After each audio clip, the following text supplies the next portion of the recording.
Take Back Your Health Now, Episode 10. You're listening to the Take Back Your Health Now podcast, the show that interviews the top doctors, athletes, trainers, and entrepreneurs to help you find the holy grail of health. Now here's your host, Dr. Dan Margolin.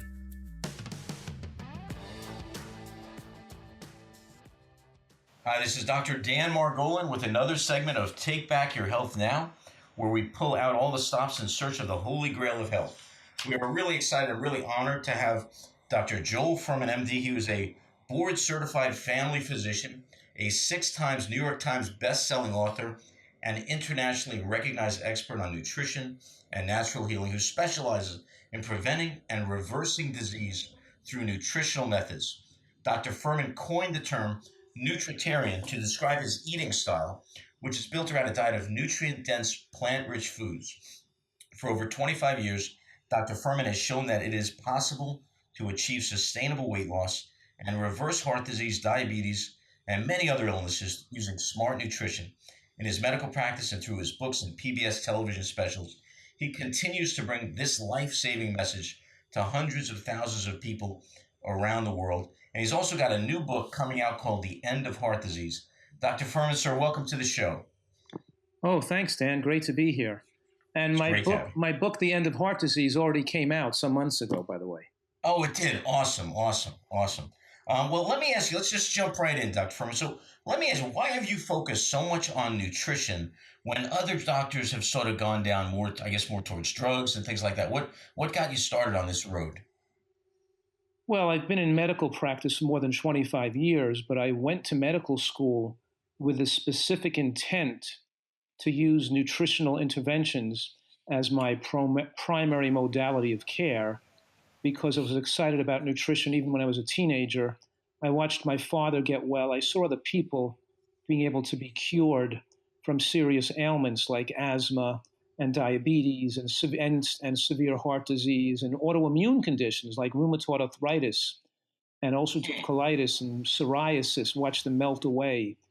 And so I pursued a career in medicine with the specific objective to being an expert in nutritional therapy to enable people to get totally well. Because when you use medications to control your blood pressure, your diabetes, or your psoriasis, you're on medications the rest of your life to control the symptoms. You're not better. You still have high blood pressure and psoriasis that you're covering up with the medication. When you fix your nutrition, you've removed the psoriasis, you've removed the blood pressure. You don't need care the rest of your life. At the same time, proper nutrition extends your lifespan by 20 or more years.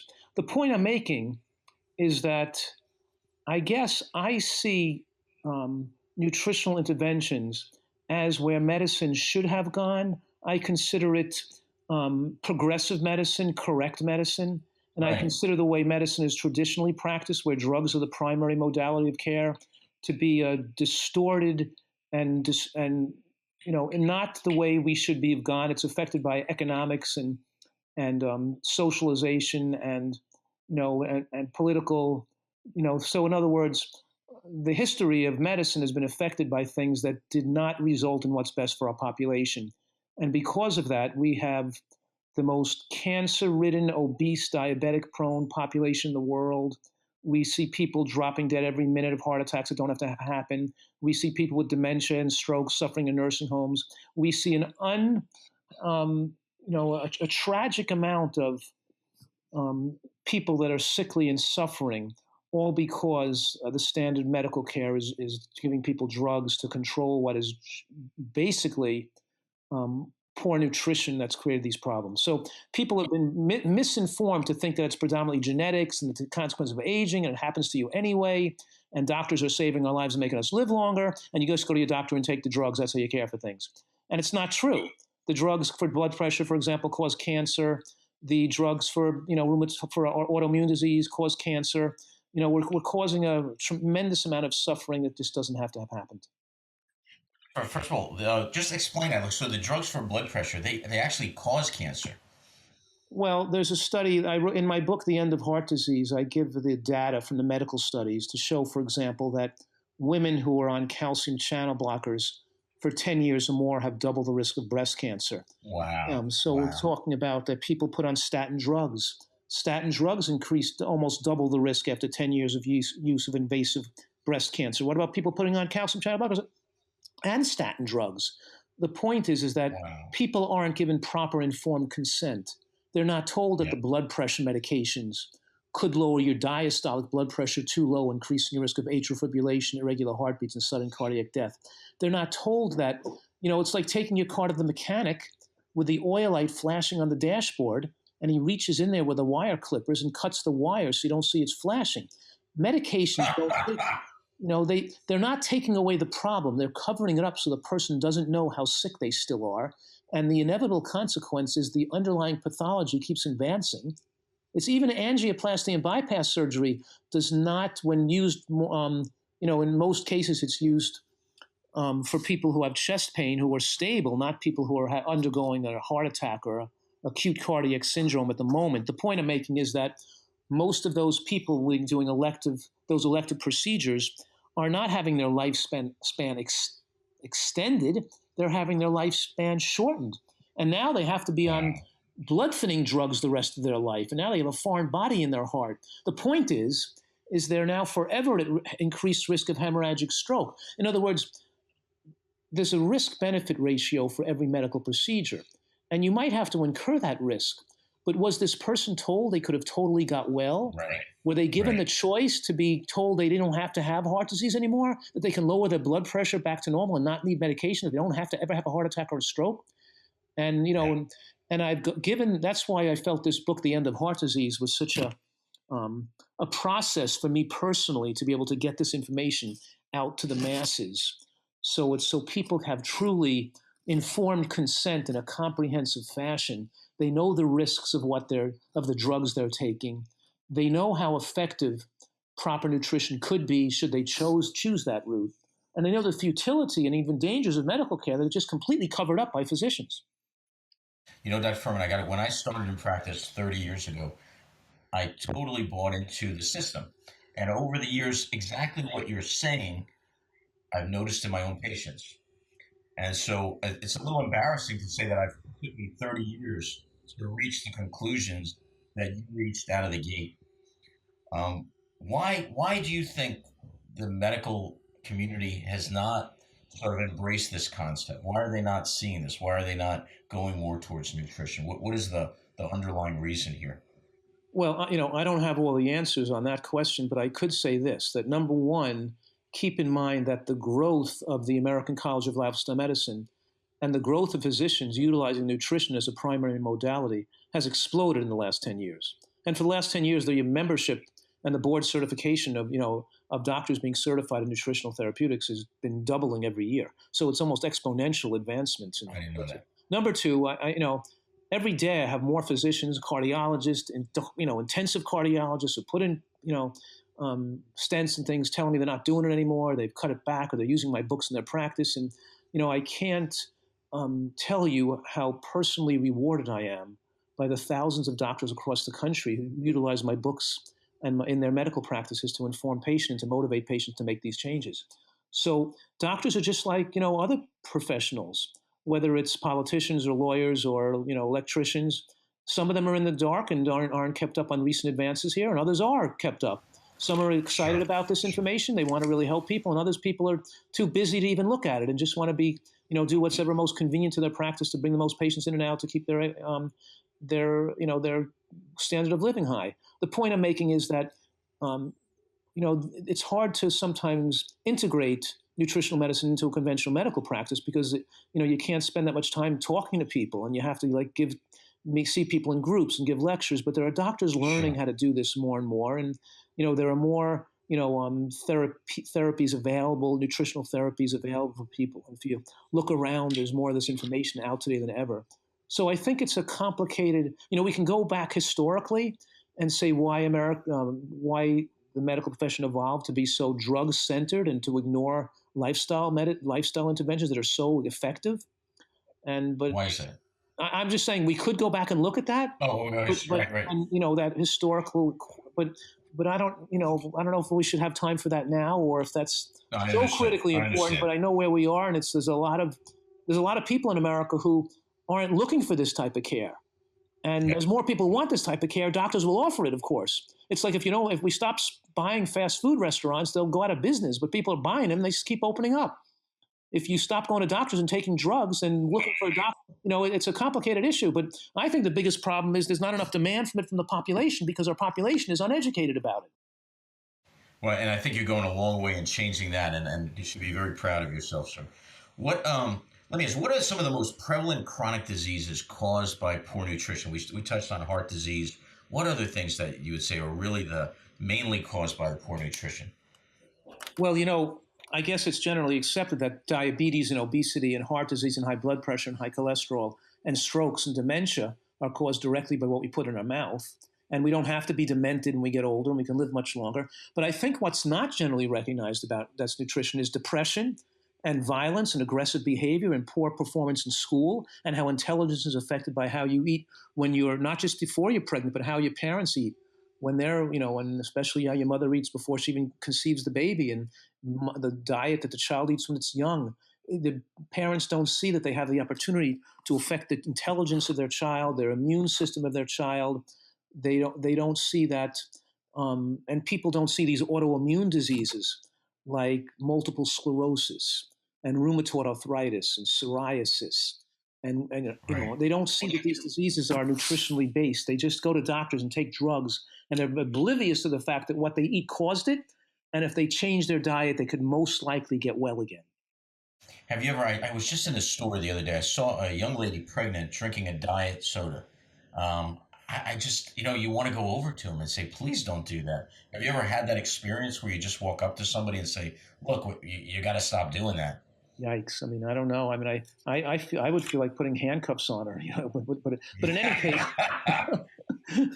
you know, actually, I'm working on a new book now that's not published till next September called Fast Food Genocide. But people don't understand that as humans, some of the foods we put in our bodies are not compatible with human genes. Our genes aren't made to function on these frankenfoods and these foods that have been invented in recent history. And Now, we're you're talking about genetically modified foods. No, I'm talking about fast food and processed foods. And I consider fast foods not just commercial foods in a fast food restaurant, but things in bags and boxes that largely have no micronutrient intake in them, are just processed foods with additives and preservatives and artificial ingredients. So I think that we're talking here about the fact that 55% of the American diet is processed foods. And Wow. these foods don't just contain toxic elements, but they also are digested very rapidly, and their calories, which are absorbed into the bloodstream very rapidly, which then um, sparks the production of hormones that are fat storing hormones or growth hormones, because there's so many calories rushing in. And those fat storage hormones and growth hormones promote cancer. So we're eating a Wow. diet that doesn't just cause diabetes and heart disease, we're eating a diet that causes cancer and dementia and makes our life in the last 10 or 15 years we're alive pretty much to be a non satisfying, uncomfortable existence because people's health deteriorates so much in their later years. Well, I mean, do you think also, as far as like, I know you speak of like nutrient dense foods as being important towards longevity, but do you see that the lifestyle that people lead right now, where is that fast food kind of lifestyle, is difficult to change them? Is it? Are you talking about people that they should prepare more their own foods, or how do you change their whole lifestyle, and how do you get people to do that?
Right. Isn't that the truth?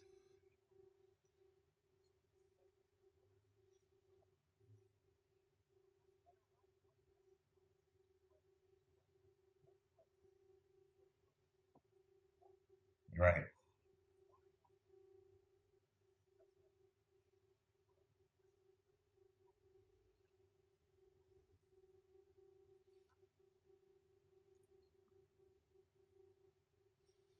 Dr. Fern, let me ask. So let's say we took an individual with the same genetics and you raised them on the fast food diet that we have today, and we took the twin of that person and we raised them like you speak of, like with great nutrition. Great. What are we talking about in terms of longevity? Like, how much longer would they look to live? How much? Like, what are we talking about? What would that look like? What would the difference be? Well, keep in mind that everything's a bell-shaped curve, meaning a bell-shaped curves of smokers. Smokers live about 10 years less than the average American, so their average age might be 65 to 75, where the average functional age of Americans is 75 to 80. The average functional age of a nutritarian, Dr. Fuhrman nutritarian, might be 95 to 100. You might get 20 more years of life, but the point I'm making right now is that go back 10 years before this person is dead.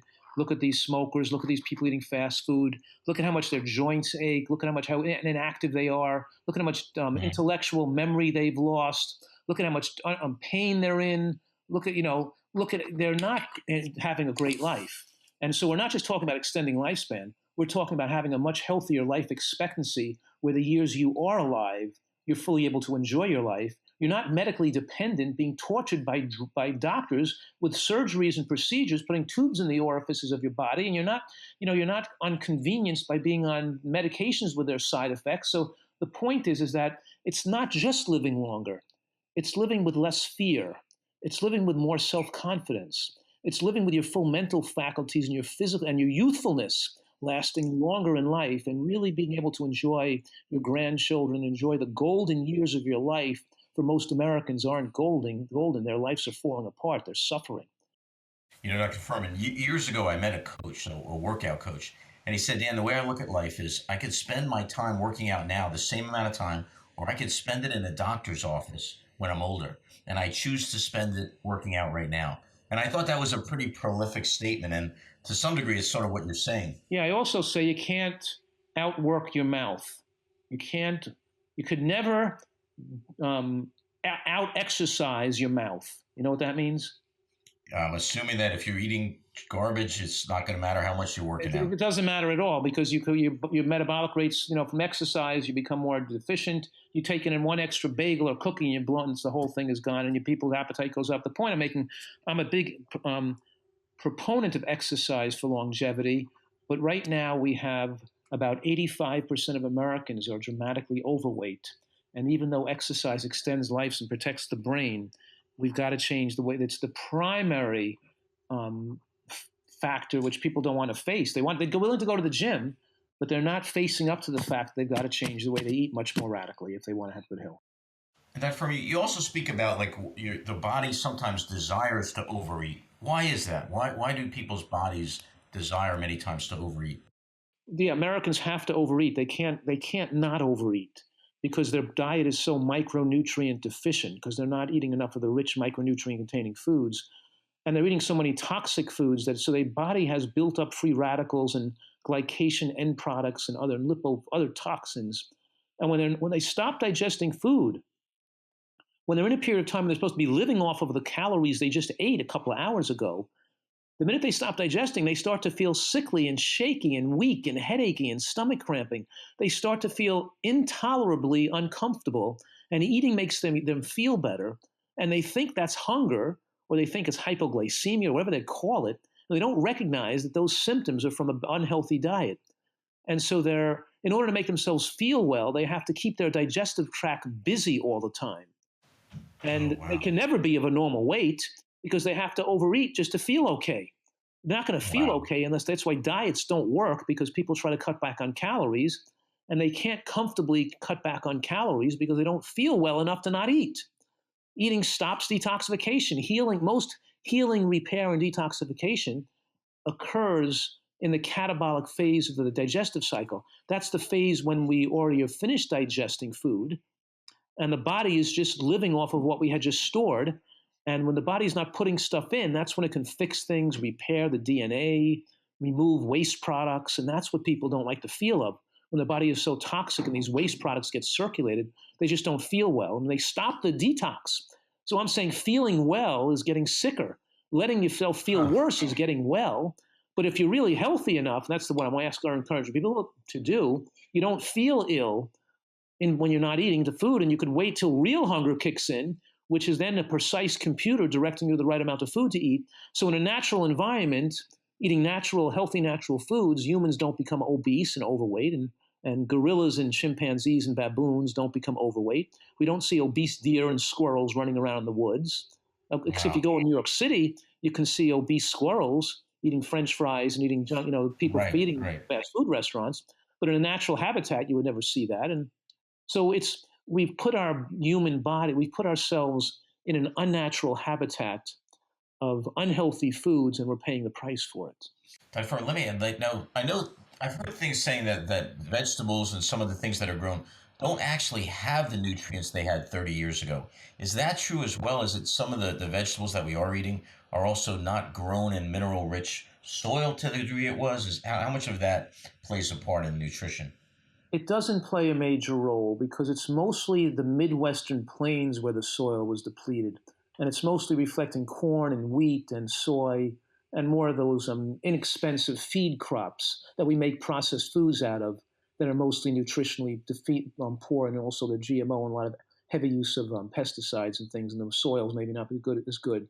But if we're looking at fruits and vegetables, most of that is grown in the coastal areas, California, Florida, Texas, Oregon, and those soils are originally volcanic soils. The trees go very deep into the soil on nut trees and fruit trees.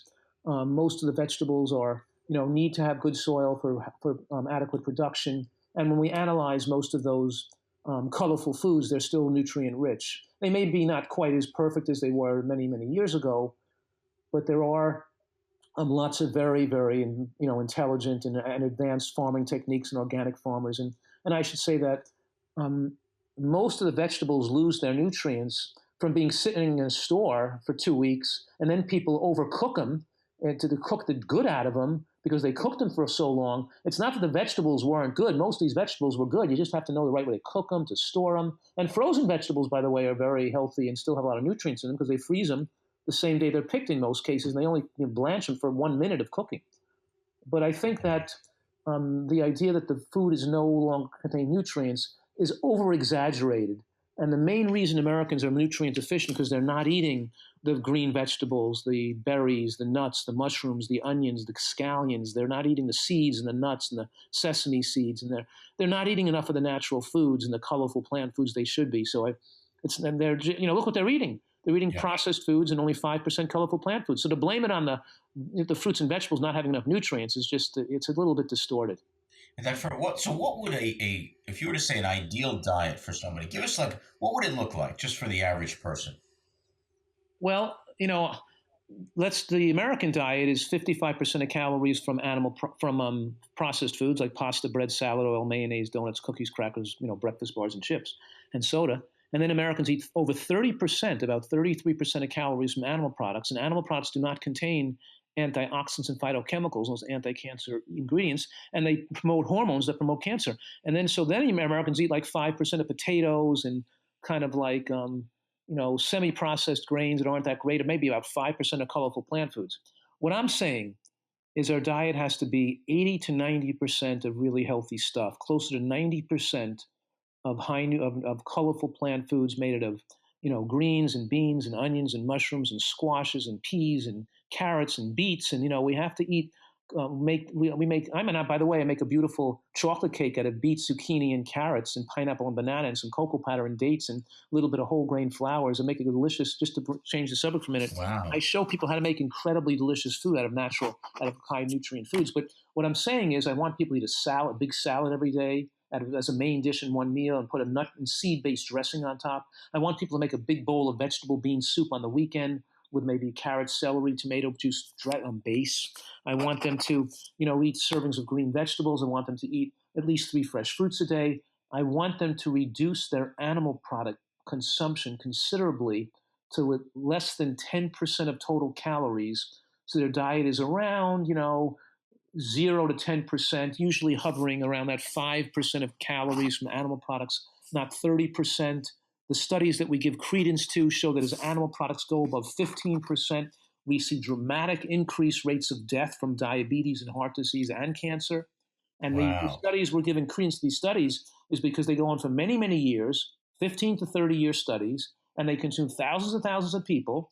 And we're showing that that over time, these diets rich in animal products are exceedingly dangerous, and that processed food. So I'm saying here that we're talking about a diet that's with a huge volume of unrefined plant foods cooked conservatively, where animal products are used as a condiment in smaller amounts, as opposed to the main source of calories. So, like for breakfast, it's very important that we eat chia seeds and sesame seeds and flax seeds and hemp seeds that have very powerful effects against cancer. So this morning I had some steel-cut oats, not that much, just a little bit, but I put in a tablespoon of hemp, a tablespoon of chia, and a tablespoon of flax on it. Time I put like the almond hemp milk on top, and I put in some blueberries in it. The whole bowl was filled up. I didn't have to use that much oatmeal to fill up a whole bowl. You know what I mean? So the point is, I'm getting a lot of seeds. I'm getting some whole grains. I'm getting but lunch, I might have, a big giant nice salad with a bowl of vegetable bean soup or a bean burger. If I'm going to have a vegetable dish, maybe for dinner, like a Thai wok vegetable dish with a peanut lemongrass sauce or something. If I want to use animal products, maybe just be a light amount of, some scallops or shrimp or turkey or something shredded or cut into the dish to maybe give it flavor, but I'm not sitting there with a big piece of animal product on the meal. So a Nutritarian diet specifically describes a diet that's been scientifically designed to extend human lifespan and to prevent cancer. And I have a study going on at Northern Arizona University called the Nutritarian Women's Health Study, where we sign up thousands of women who are following a Nutritarian diet with the purpose of with the expectation it's going to dramatically lower the risk of getting breast cancer. And we're following these people over the years, and I'm publishing studies and have published studies on this work. I'm the president of the Nutritional Research Foundation, and one study I published last year showed over 450 people dropped their systolic blood pressure more than 26 points. Even when their medications were taken away, their blood pressure went down more than 26 points compared to where it was on medication. We're saying that this is extremely effective. It enables people to get off their medications, to reverse even advanced heart disease, and really offer them not just prevention, but protection and reversal of the disease they now have, so they don't need medication anymore. Wow, that's unbelievable. Dr. Fuhrman, over what time period? Like let's say you had the beginning of some of these diseases, heart disease, and you were to go on these diets, how long before you would expect there to be some reversal? Well, in the first week, we see people requiring about half as much of their blood pressure medication and about half as much as their diabetic medication within 1 week. So I'd say almost immediately your person's lowering their risk of death. Just think of it this way. People can go out and imbibe and go through holiday parties, and most heart attacks occur around the holidays. It's the biggest time of year for emergency rooms. One meal could be the last straw that broke the camel's back of eating heavy, rich foods could cause your heart attack. So if a person listening to this show decides to eat healthier over the next couple of days, it could save their life just because they could have been headed in a bad direction otherwise. So, it's what I'm saying is immediately you have benefits. Even not eating that one bad meal you were going to eat could put you in a bad situation. So, but in any case, what I'm saying is that within 3 to 6 months, you see people no longer being the diabetics, the type 2 diabetics are not diabetic anymore. And I published a study on that showing within 6 months, 90% of those diabetics in the study were not diabetic anymore, meaning they didn't need medication, their blood sugars were normal. And so we're talking about not a huge amount of time. Within 2 to 3 months, the chest pains have gone away with people with advanced heart disease. They're not totally well. You don't just because you're free of chest pain doesn't mean you don't still have plaque there, and that could take a few years to totally resolve. But symptomatically, and measuring their blood pressure and their blood tests, immediately they start to get, within a few days, they start to see profound benefits. Wow, Dr. Furman, our whole show is about looking for the holy grail of health, and I think you really have defined it. I mean, it really is going towards that the better diets, the nutrition. One more question: as far as supplements, how do you feel about supplements? Is that unnecessary if you're eating the right diet? I mean, what's your feelings towards that? Well, that's a complicated question and answer because some supplements are probably beneficial to extend lifespan, and some supplements people are taking are shortening their lifespan and increasing risk of cancer. And the ones that might be beneficial to our life, especially on a diet low in animal products, are things like vitamin B12 and vitamin D, and a little iodine and zinc, and K2 is very beneficial. And DHA and EPA for the brain is especially if you're not eating that much fish. And too much fish will give you too much mercury exposure, or toxins. So I don't Sure. recommend people get all their DHA from fish anymore. So the point I'm making is that yes, I do recommend the conservative use of some supplements, but on the other hand, we have to mention that folic acid and vitamin A and probably vitamin E fragments are dangerous and can cause increased risk of cancer, especially folic acid, which is found in processed foods and nutritional yeast and in every multi people are taking. They're taking high dosing of a synthetic petroleum derived chemical, not the same thing as the real folate you get in food. And you get tons of folate when you eat a healthy diet, by the way, and you don't need the folic acid in the supplements. So I'm saying that most, conventional supplements people are using are dangerous. They cause more harm than Wow. good, probably. And I want people to get more information about what I'm talking about supplements on my at drfuhrman.com. And really this information is very important because it's obviously marrying together, good diet, getting enough rest and sleep, um, a little exercise on a regular basis, and of course, not hurting yourself with medications needlessly or with taking the wrong types of supplements that could be dangerous. Dr. Furman, I've got to tell you, you've changed my whole viewpoint regarding what I've been eating and stuff. And I'm sure a lot of the listeners are going to really start to look at life a little bit differently. I think you've helped a lot of people. How would people find out more about you, more about your books? Thank you. Well, of course, drfuhrman.com is drfuhrman.com, and they can get information about what I do and books, videos, products, or even the people who need, who are food addicts with advanced diseases who need residential care with nutritional care. I mean, I have that available too. So certainly I want people to learn more about this and realize that they have a choice. They have an option. They don't have to be sick. They can take charge of their health and they can get well. And that's what I do. I try to motivate and give people that option to really work on their health as opposed to just, sitting by having things performed on you or taking drugs instead. Dr. Furman, thank you so much for joining us on this show. This has been amazing. And I'm sure the listeners are going to get a great deal out of it. So thank you very much. This episode is sponsored by New Jersey Foot and Ankle Center in Oradell, New Jersey. Remember, when you have a foot problem, you've got a foot doctor in the family. Weekend and evening appointments are available.